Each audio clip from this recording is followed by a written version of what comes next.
It looks like the DC multiverse exists on television too. The CW's Flash will be speeding his way over to CBS for a crossover episode with Supergirl.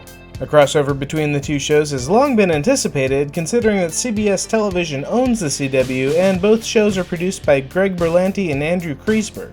However, other than a friendly photo shoot, legal roadblocks appeared to be standing in the way of a crossover, as Kreisberg said last year. The roadblocks appear to be out of the way now. On March 28th, Grant Gustin will appear as the Flash in an episode of Supergirl titled World's Finest. Over in movie news, the Power Rangers movie has their villain. Elizabeth Banks, best known for her roles in the Lego Movie and The Hunger Games, has been cast as the space witch Rita Repulsa. No word yet on whether or not she'll be bringing back the giant hat and Madonna bra look. Over in video game news, it looks like Hearthstone has gotten too big for its own good.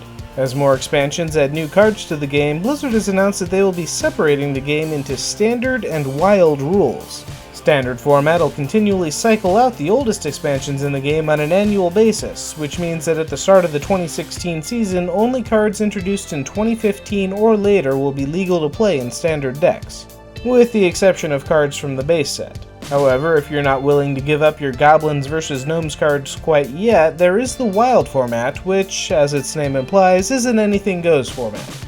Not only will these cards no longer be legal, but adventures and expansions that are no longer part of the Standard format will be unavailable for purchase. But while you won't be able to buy the Naxxramas adventure or purchase Goblins vs. Gnomes booster packs, if you still want the cards for collecting purposes or for wild play, you will be able to craft them using Arcane Dust.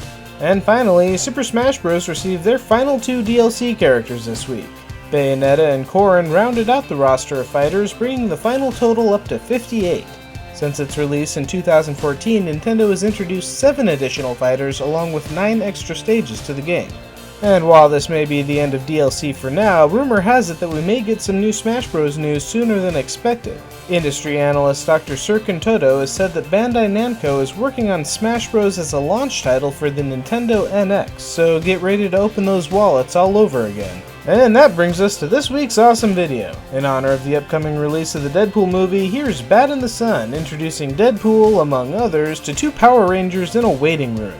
Ooh, look at that, right? Ooh. Don't touch it, don't touch it. What? What's wrong? You can look, play with it. Look, but don't touch. Oh. And that's everything for this week. So what do you think of Hearthstone cycling out expansions? Let me know in the comments below. Hit that like button, subscribe to my channel for more videos, and as always, have a great week.